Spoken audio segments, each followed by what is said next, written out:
Hola, muy buenas tardes, queridos amigos de la comunidad submarinera. Esto es Odisea Submarina. Mi nombre es Débora Mabaires y estamos acá para desentrañar algunas cositas porque el agua ya nos tapó hace rato, pero el capitán, la hermana, el perro, los cusquitos ladradores y todos los demás se han hundido en la ignominia y algunos ni siquiera se dieron cuenta. Bahía Blanca se inundó, al igual que las localidades cercanas, y pareciera que se hizo realidad aquella leyenda de la hija de Calfucurá, que furiosa cuando habían matado a traición a su esposo José María Bulnes Yanquetruz de una puñalada por la espalda, maldijo el sudoeste bonaerense por los siguientes 1000 años. Les recuerdo, esto pasó en 1850 y pico, así que tenemos para rato. Dejando el esoterismo de lado, lo cierto es que el fenómeno climático no puede evitarse, pero la falta de Estado lo agrava. Patricia Bullrich, por ejemplo, dijo en las primeras horas que no se pudo prever la tormenta en Bahía Blanca porque no hubo una alerta meteorológico hasta bien entrada la tormenta. Esa entrevista fue hecha con el operador del régimen, Jonathan Viale, demuestra que además de inepta es mentirosa, porque el servicio meteorológico venía alertando desde 72 horas antes que iba a haber un fenómeno climático muy fuerte en el sudoeste bonaerense. Y no solamente en el sudoeste bonaerense, también en Salta, en Tucumán y parte de San Luis. Lo que no dice Patricia Bullrich es que hace justo un año despidieron gente del servicio meteorológico, pero no despidieron a 10 o 20, despidieron a 670 personas, que son las que trabajaban justamente para hacer más eficiente el Servicio Meteorológico Nacional, algo que se utiliza en muchas actividades, pero sobre todo en el tema de la agricultura. Ya que les gusta exportar commodities, muchachos, aunque sea por eso y por la actividad petrolera, deberían tener un servicio meteorológico eficiente. Además, tenemos al maniquí, que le gusta desfilar sus modelitos desde el Ministerio de Defensa, que había pedido específicamente él, que no sé por qué, había pedido que se reduzca la planta del servicio meteorológico en un 20%. Tengo acá adelante el anuncio, ¿no? 19 de marzo del 2024, casi un año. ¿Y dónde estaba Luis Petri mientras diluviaba y la gente se quedaba bajo 1,80 m de agua? El ministro de Defensa, Luis Petri, estaba en el desayuno real en el espacio Arizu, evento en el que se agasaja habitualmente a las candidatas al trono de la vendimia, porque este fin de semana era la fiesta de la vendimia. O sea que Luis Petri estaba en Mendoza. Él es de Mendoza, de hecho. Y estaba en Mendoza aprovechando las glorias del evento, pero sobre todo su cargo. Y le mintieron a la población, porque eso es lo más terrible.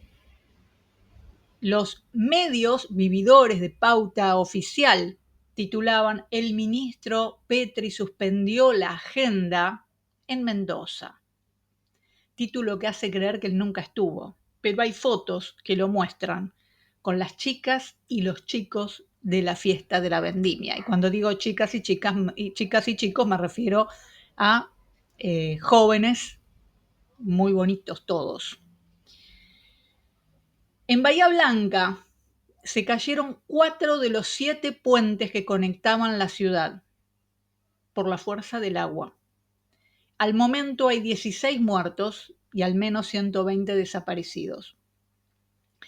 Del Hospital Pena se tuvieron que evacuar a los pacientes, pero sobre todo a los bebés recién nacidos, ni bien empezó a verse que esto no era una tormenta habitual. Así que gracias al personal sanitario que está siendo vapuleado desde el Ministerio de Salud y que arriesgaron su vida para salvar otras vidas. Un geriátrico debió evacuar a los ancianos con una pala mecánica, porque no había gomones, ni lanchas, ni nada, a pesar de que Prefectura y la base naval de Puerto Belgrano está cerquita, ¿no? ¿Qué pasó? ¿Se quedaron sin gomones de rescate? Petri se la pasa desfilando y mostrando, hizo toda una parafernalia para mostrar los aviones que no vuelan, que compraron, y resulta que la base naval no tiene gomones ni lanchas. ¿En qué estamos?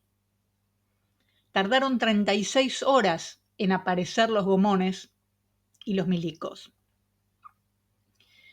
Pero además, en 2024, el gobierno de Javier Milei ejecutó el 0,8%, escuchaste bien, 0,8%, menos del 1% de la partida de emergencia social para catástrofes o emergencias climáticas. Eran 31.491 millones que tenía el presupuesto para esto. Él ejecutó 264 millones. Por cada 100 pesos que el gobierno tenía para asistir a los damnificados en 2024, Milei gastó 80 centavos. Ahora, para el presupuesto 2025, lo redujo y de los 31.491 millones que tenían en 2024, lo pasó a 2.228 millones de pesos. Me gustaría saber qué van a hacer con eso en una ciudad destruida como es Bahía Blanca. Si acaso se los dieran, porque todavía no aparecen. Durante estos meses del año, tenían estos 2.228 millones para gastar durante todo el año, ¿no? Durante estos meses del año se prendió fuego Córdoba, se incendió el NEA, se incendió la Patagonia y mucha gente perdió todo, absolutamente todo, incluso la vida, como la de una maestra en Corrientes por ir a apagar el fuego ella misma. ¿Cuánto crees que gastó el gobierno para asistir a los damnificados? 0. 0 pesos. No gastaron ni un centavo. Pero además, 3 días antes de la catástrofe, la inoperante Sandra Petovelo había desmantelado y desguazado la Dirección Nacional de Emergencias. ¡Qué puntería! Echó a 485 empleados que se dedicaban a brindar la ayuda estatal a zonas afectadas y sabían cómo coordinar esa ayuda. La desmanteló. Fueron echados o puestos a disponibilidad y la dirección fue directamente cerrada. Está vacía. Este es el plan de reducción del Estado que ejecuta el maldito Federico Sturzenegger. Maldito sea este engendro que por cuarta vez viene a destruir al pueblo argentino. Para tomar dimensión del desastre que hay en el sudoeste bonaerense, hay que entender primero cuánto llovió en Bahía Blanca. La lluvia se mide en milímetros, que representan la altura de la capa de agua formada si toda la lluvia se distribuyera uniformemente en una superficie plana. 1 milímetro equivale a 1 litro de agua por metro cuadrado. ¿Sabés cuánto llovió? 300 milímetros en 8 horas, lo que debería haber llovido en todo el mes. 300 litros de agua por metro cuadrado. Imagínate, mira el tanque de tu casa. ¿Cuánto tiene? 500, 1000 litros. Bueno, saca la cuenta. Ante semejante diluvio, probablemente nada alcance. Pero resulta que había estudios previos hechos por el CONICET del año 2012 que decían que esto iba a pasar. Sí, hace 12 años el CONICET, los científicos, hicieron un informe hidrográfico donde explicaban por qué corría riesgo de inundación Bahía Blanca. Y por supuesto, nadie le dio bola. El informe destacaba que tanto el canal Maldonado, que se hizo en la época de Perón para canalizar el agua hacia el mar, y el arroyo Napostá, que se le une, toda la cuenca hidrográfica se juntaban en esos dos puntos y avanzaban en dirección, obviamente, hacia abajo, donde estaba la ciudad. Pero además, en 1978 se les ocurrió entubarlo, con lo que todo el humedal que absorbía esa agua cuando subían las napas, por ejemplo, y llovía demasiado, desapareció. Encima, el ducto que le hicieron es chico para la magnitud de las tormentas que tenemos hoy, porque no habrá cambio climático, pero es evidente que está lloviendo más copiosamente, aunque no necesariamente más, en un año. Obviamente, el arroyo desborda, cuando llega al embudo, desborda para donde puede. ¿Y dónde puede? En las casas que se construyeron sobre lo que antes era un humedal. Es el círculo perfecto de la falta de planificación y el progreso sin raciocinio. Porque la falta de crédito para viviendas, la falta de planificación de las ciudades, hace que la gente ponga su vivienda en los terrenos más baratos, los que puede pagar. ¿Y cuáles son? Los que se inundan. Barrios enteros se crean sobre humedales, haciendo que cada vez haya menos absorción de agua y se entorpezca la escorrentía natural, inundando sectores alejados que antes ni siquiera se inundaban. Pasó en La Plata, ahora pasó en Bahía Blanca, y seguirá pasando en cada lugar donde el negocio inmobiliario y la falta de planificación se junten, porque la corrupción privada también está ahí, y es de la que nadie habla cuando autorizan obras que no se deberían autorizar. En Bahía Blanca está el Distrito 19 de Vialidad Nacional, pero claro, paralizaron las obras públicas. En medio de la catástrofe, se le pidió a esa dependencia que facilitara las maquinarias para rescatar a las personas que estaban arriba de los autos, tratando de salvar sus vidas. No había, porque la están desmantelando. Quieren desguazar y desmantelar Vialidad Nacional. Así que tuvieron que ir a buscar maquinaria a Viedma. 279 kilómetros hubo que hacer para conseguir motoexcavadoras, para conseguir palas mecánicas, tractores que pudieran rescatar a la gente que había quedado atrapada en medio de un río que se formó en la ruta. El gobierno de Milei, además, agravó la situación, porque abandonó la obra pública a medio terminar en el paso urbano El Cholo.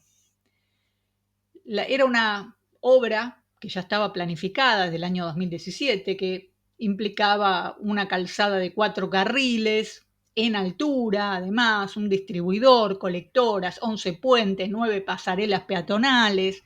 ¿Para qué se estaba haciendo? Porque ahí confluyen las rutas 3, ruta nacional número 3, la 33, la 22, la 35 y la 252. Y por ahí circulan 20.000 vehículos por día. Bastante, ¿no? Porque además es el paso obligado para la entrada al puerto de Bahía Blanca. ¿Quieren exportar? Necesitamos caminos para poder sacar la mercadería, para poder sacar lo que quieran exportar. Así que la suspendió y la suspendió él, porque la ruta la licitación se hizo en 2017, hay que decirlo, en el gobierno de Macri y de Vidal. El plazo original era de 24 meses, con un costo de 1.622 millones de pesos, pero claro, con otro dólar, ¿no? En 2019 el avance de la obra era del 11%. Poco, pero bueno, 11% en 2 años, bueno, ponele. En 2021 la administración de Alberto Fernández impulsó la obra luego de la pandemia y hacia fines de 2023 el avance de la obra era del 45%, es decir, la mitad estaba hecha. Pero claro, llegó Milei a la Casa Rosada, llegó Caputo, que lo único que quiere hacer es endeudarnos, y complicó más las cosas. ¿Por qué? Porque dejó a medio hacer la obra y toda esa tierra que estaba removida, toda esa tierra que estaba virgen, no tenía ninguna cobertura verde ni tampoco de cemento, el agua la arrastró hacia la ciudad. Por lo tanto, no solamente tuvieron una inundación de agua, sino de agua y barro. Toda obra de Milei, ¿eh? Acá no le pueden echar la culpa a nadie. Todos los gobiernos anteriores no hicieron las obras que los científicos alertaron que debían hacerse para evitar lo que pasó. Pero la obra vial inconclusa, con el desmantelamiento de la maquinaria y el desguace de Vialidad Nacional, agravaron la situación. ¿Y por qué lo digo? Porque semejante cantidad de agua además destruyó las rutas que había. Hasta hoy, casi no se podía llegar a Bahía Blanca. Y hay rutas que quedaron desbarrancadas por la mitad. Ahora, ¿qué estarán pensando? ¿Que los vecinos se junten y armen una vaquita para arreglar las rutas rotas? Si hablamos de ahorro y Estado, tenemos que hablar cómo se le aguó también el plan ahorro a Milei. Porque ahora va a tener que gastar un paquete de guita en contratar barcos de gas licuado. Y claro, el secretario de Energía debe estar chocho porque siempre dejan comisión esas cosas, ¿no? Y valen caros. Y si no entendés por qué hay que contratar barcos de gas a causa de la inundación, te cuento que el complejo gasífero de General Serri, que opera Transportadora de Gas del Sur, quedó fuera de servicio como consecuencia del temporal y la inundación. Es decir, habrá menos gas. ¿Qué dijo el ENRE?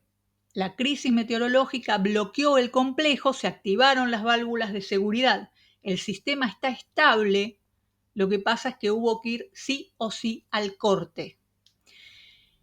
Y eso también va a afectar el servicio eléctrico. Rezá para que no haga calor. Así que Camesa le ordenó a las generadoras producir energía eléctrica con gasoil en lugar de hacerlo con gas. Está estable, aunque en alerta. Entonces nos gobierna el bolichero de Don Andrés, que compra a 4 y vende a 3. Se ahorra la plata de las obras públicas, aunque eso configure una catástrofe en vidas humanas, pero también termina gastando más plata cuando cualquier cosita se mueve de lugar, como en este caso una tormenta, y te destruyó el sistema de distribución de gas, que te afecta además el sistema de energía eléctrica y te lo afecta porque también paralizaste el CAREM 25, con lo cual y tuviste que sacar de Atucha 1 de servicio.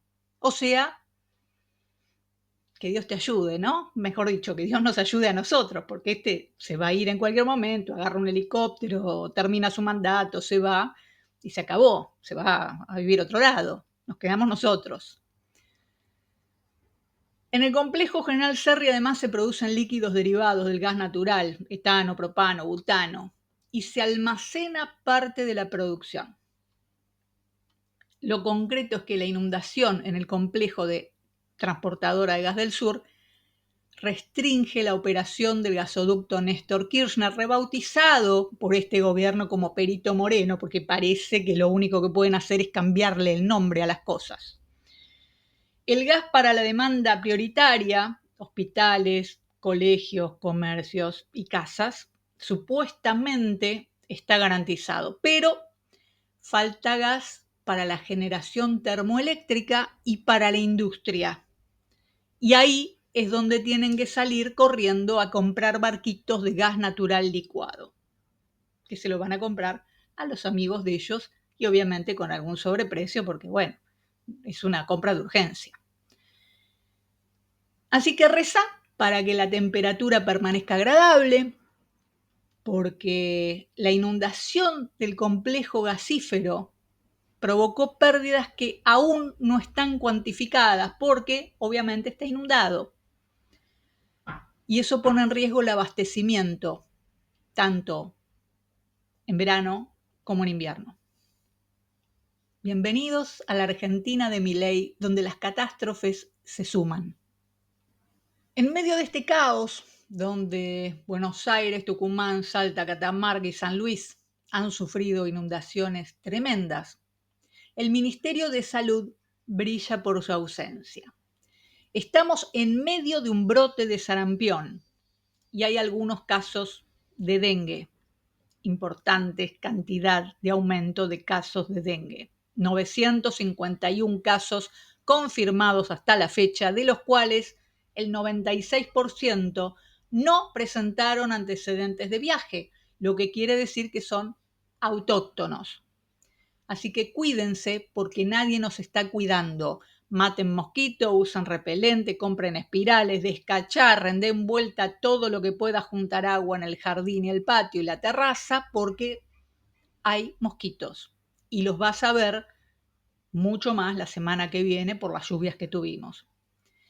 Mario Lugones es el ministro de Salud, socio de Barrio Nuevo y Cotino Siglia. No solo busca destruir el sistema de salud público, sino la salud de los argentinos en general. Entre otras cosas, porque su negocio, el Sanatorio Güemes, florece durante la enfermedad. Y vaya si florece, ¿no?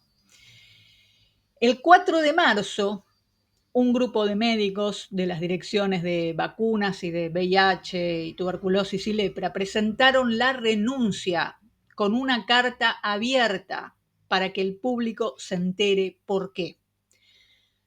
Dicen, con profundo pesar ante el desmantelamiento de nuestras áreas, el grave riesgo cierto e inminente que esto implica para la salud pública y el aumento de los costos a mediano y largo plazo que van a pagar todos los contribuyentes, la incertidumbre sobre la continuidad de los equipos técnicos se ha traducido en recortes alarmantes que disfrazan de terminar con privilegios y curros, acusan de ñoquis y de casta a profesionales altamente capacitados, calificados, reconocidos y con una dedicación y trayectoria incuestionables.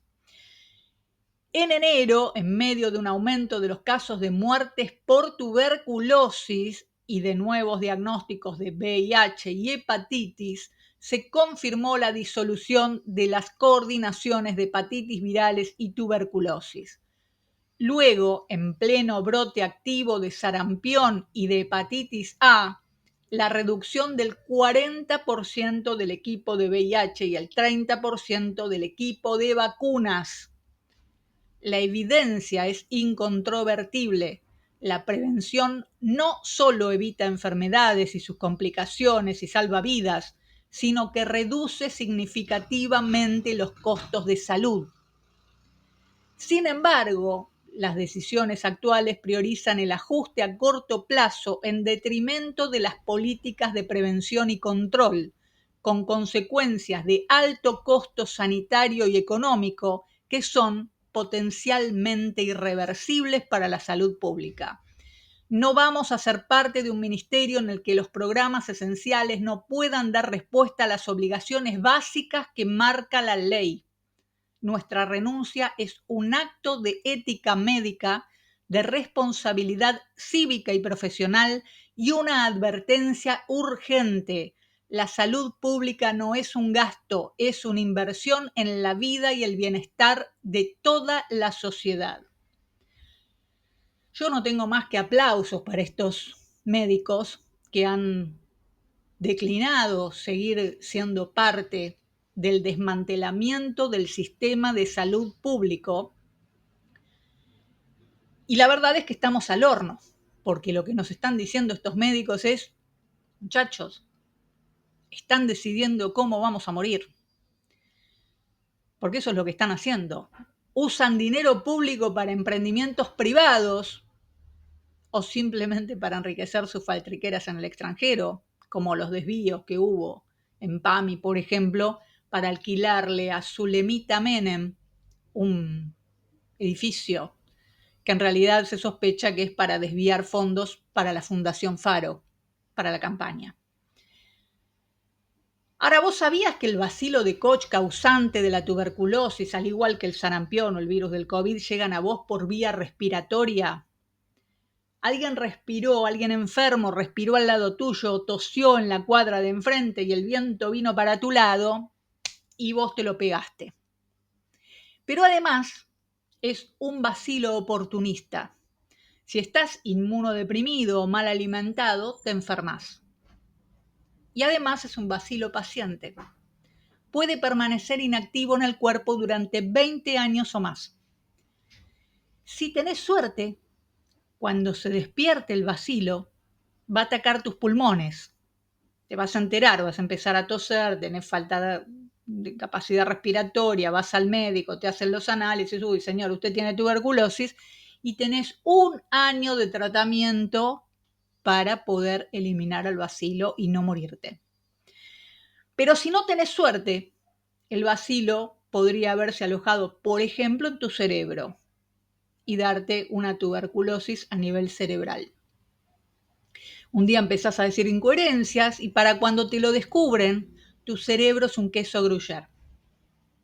Por eso es necesario tener la vacuna para que si se despierta no sea tan agresivo y tu cuerpo lo pueda combatir. Si despedís al 30% del personal que tienen que encargarse de la vacunación a nivel nacional, está generando un problema en la población a futuro. Y ni hablar de la hepatitis, que lleva a un porcentaje de la población a tener que recurrir, por ejemplo, a un trasplante hepático. ¿Cuánto cuesta un trasplante? ¿Cuánto cuesta la vacuna? Nos quieren llevar al siglo XVIII porque su mentalidad es del siglo XVIII. Criar vacas, llevarlas en lo posible sin matar, ganado de a pie, ¿no? Como dijo Sturzenegger, para que sea más floreciente el negocio de 4 tipos. No conciben un mundo diferente, no conciben políticas diferentes, ni siquiera entienden la industrialización. Imagínate quién nos está gobernando. El clima no ayuda, la criptomoneda lo tiene contra las cuerdas judiciales en el extranjero, la retórica económica ya no se la cree nadie, los números del INDEC sirven de papel higiénico y se nota cada vez que vas a comprar comida. Estos temporales que arrasaron la Argentina desde el jueves pasado también se llevaron la fruta y la verdura de las quintas. Así que anda preparando la billetera porque comer va a ser mucho más caro. Destruyeron la Argentina con el cuento del superávit, pero resulta que tampoco les cierra ese cuentito. Si tenés superávit, ¿para qué necesitas tomar deuda? El gobierno es un fracaso escandaloso. Ya lo dijo Adorni el 17 de marzo del 2020, en un tuit que decía: tener que recurrir al Fondo Monetario Internacional solo deja en evidencia el rotundo fracaso del gobierno. El 14 de agosto del año pasado, es decir, apenas hace unos meses, en el Consejo de las Américas que se organizó en el Hotel Alvear, porque siempre se hacen lugares así tan bonitos, Milei dijo: vamos a rediseñar la forma en que se escribe el presupuesto. Nuestra metodología se va a llamar déficit cero. Eso implica que el resultado financiero es cero. Por lo tanto, no necesito estar tomando nueva deuda. Es decir, Argentina deja de tomar nueva deuda. ¿No? Qué bien, ¿no? El déficit cero es un invento de Sturzenegger que viene meneando desde el marzo del 2000, hace 25 años, cuando era secretario de Planificación Económica de Cavallo. Y ya vimos cómo terminó. Y cómo compraron legisladores para que le den los superpoderes a Cavallo. Yo no me olvido. Entre ellos estaba Daniel Scioli, hoy en este gobierno. Y en ese momento decía que había que votarle los superpoderes para que el presidente tenga todas las herramientas y que Argentina pueda salir adelante con fe, con esperanza, poniendo el hombro en un país devastado. Caputo viene tomando deuda desde que era ministro de Economía en 2016. Siempre con el mismo cuento, ¿eh? Vamos a estar mejor, vamos a mejorar, nos va a ir fenómeno. Y sigue tomando deuda. Por no hablar de la deuda interna, de la que nadie habla, esa que ahora quiere canjear por deuda en dólares a tasa de interés por ahora indefinida con el FMI. Es decir, igualito que el megacanje del 2001. Cambiar deuda, en ese momento eran bonos al 8%, y los pasaron al 16%. Ahora es una deuda que ni siquiera tiene un interés en dólares, ni siquiera es en dólares, es en pesos, la quieren dolarizar previo a la devaluación que van a hacer, porque la van a hacer, porque ese es el negocio, y además con un interés. Es el megacanje, es el mismo Sturzenegger, ¿sí? Acá no hay novedades. Pero además, en junio del 2024 hubo una exposición financiera y económica y no sé qué. Y dijo Milei, compramos 17.500 millones de dólares, además recompusimos el balance del Banco Central y lo volvimos a poner el patrimonio en términos positivos. Sí, así habla, lo volvimos a poner el patrimonio, habla así, ¿qué le vamos a...? Yo pregunto, si el balance del Banco Central estaba bien hace 9 meses, siguen gobernando los mismos, ¿qué cosa parieron que ahora necesitan un crédito para recomponer lo que estaba recompuesto? Y lo que están pariendo y sin anestesia peridural es el carry trade. Los jugadores se están yendo porque la economía mundial está demasiado volátil, entonces toman la ganancia que este gobierno les garantizó y se llevan los dólares a lugares más seguros, porque aparte, todo lo que está pasando en Argentina demuestra que la economía no va a ir bien, no hay manera de que vaya bien. Milei y todo su gobierno son un fracaso y se están ahogando. La marejada de problemas creados por ellos mismos los están hundiendo. En lo judicial, en seguridad, en infraestructura, en salud, en educación, en sueldos, en jubilaciones. No hay nada que no hayan destruido. La expresidenta Cristina Fernández le mandó el otro día una carta, una misiva, para confrontar la nota que Milei escribió en el diario La Nación el día sábado, con una sarta de teorías ridículas que en la práctica, como vemos, hacen agua. Y me voy a permitir leerles una parte de esa carta, porque la verdad es que merece ser difundida, por lo menos la parte específica. Entonces ella dice, che, Milei, al final terminaste haciendo lo mismo que Macri. Te falló el experimento de la escuela austríaca. Estás con el agua al cuello porque te faltan dólares y tirás la toalla pidiéndole un préstamo al FMI.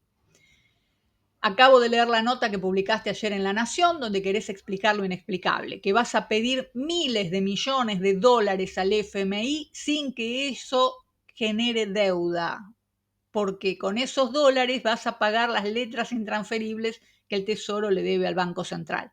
¿En serio nos estás diciendo que te van a dar miles de millones de dólares y que no va a aumentar la deuda externa argentina? Dale, lo mismo que hizo Macri cuando dijo que se endeudaba en dólares para pagar el déficit en pesos y el Toto Caputo le terminó pidiendo 57.000 millones de dólares al FMI. O sea que para vos, economista experto en crecimiento con o sin dinero, es lo mismo una deuda de letras intransferibles entre el Tesoro y el Banco Central, o sea, una deuda intraestado, una deuda interna que no es exigible, que no tiene valor de mercado, con tasa de interés más baja y además sujeta a legislación nacional, que una deuda de Argentina con el FMI que tiene condicionalidades sobre la política económica nacional, cuya tasa de interés más recargos ronda el 7%, que no admite quitas y que somete al país a legislación y a jueces extranjeros. Bueno, después sigue ella con el tema del Banco Central, no habías dicho que lo ibas a demoler y bueno, y ahora lo querés recomponer y bla, bla, bla. Bueno, a ver, lo que termina en un momento de la carta, bueno, no termina ahí, pero dice, por eso hace rato que la única receta que estás aplicando contra la inflación es tener pisado el precio del dólar oficial y rifar miles de millones de dólares para mantener a raya los financieros y evitar que se te dispare la brecha cambiaria y junto a ella los precios. Se nota mucho, Milei, la pregunta del millón. ¿Qué te va a exigir el Fondo Monetario con el tipo de cambio, devaluación, antes o después de las elecciones? Bueno, eso es lo que todos sabemos que van a hacer porque es el mismo juego que vienen haciendo hace 50 años. Este Titanic ya chocó, hace rato que chocó. Y si te parece que nos tapó el agua, imagínate cómo está el gobierno atosigado por varios poderes judiciales en varios países con las elecciones de medio término, que encima son casi a fin de año. Y este miércoles se les viene la noche. ¿Por qué? Porque en la marcha habitual de los jubilados, a la que la mentirosa Patricia Bullrich manda a reprimir sin piedad, esta vez la van a acompañar algunos muchachos fornidos que están cansados. El pueblo se cansó y no se banca más esta barbarie. Y todo empezó con aquella agresión con gases lacrimógenos al jubilado Carlos Daulowski, de 75 años, durante una de las marchas habituales. Carlos es hincha de Chacarita y entonces la hinchada lo acompañó el pasado miércoles y por supuesto les repartieron palos. Pero por lo menos ya pudieron defender un poquito a los viejos. Viendo eso, se sumaron todas las demás hinchadas, o por lo menos gran parte del fútbol nacional. River, Independiente, Boca, San Lorenzo, Racing, Estudiantes, Vélez, Huracán, Lanús, Banfield, Gimnasia de la Plata, Chacarita, Chicago, Estudiantes de Caseros, Temperley, Almirante Brown, All Boys, Atlanta y Excursionistas. Además de Tigre, Deportivo Merlo y Ferro, que fueron los primeros que se sumaron. Y además se están sumando Motoqueros Unidos, los taxistas, los trabajadores del neumático y, aunque parezca gracioso, el Club de Polo La Dolfina. Promete ser una marcha multitudinaria para acompañar a nuestros viejos en su reclamo por un haber un poquito más digno. El miércoles no voy a estar en Odisea Submarina porque vamos a hacer política sin sobres en el canal del Mensajero del Zar para poder darles la mayor aproximación y todos los pormenores de esta marcha que promete ser histórica, si acaso sale todo bien. Y vamos a ver que en esta marcha el pueblo se organiza contra el ajuste, la muerte y la barbarie. Los espero entonces el miércoles en el otro canal. Muchas gracias por acompañarme en esta Odisea Submarina y los invito para la próxima. Chao.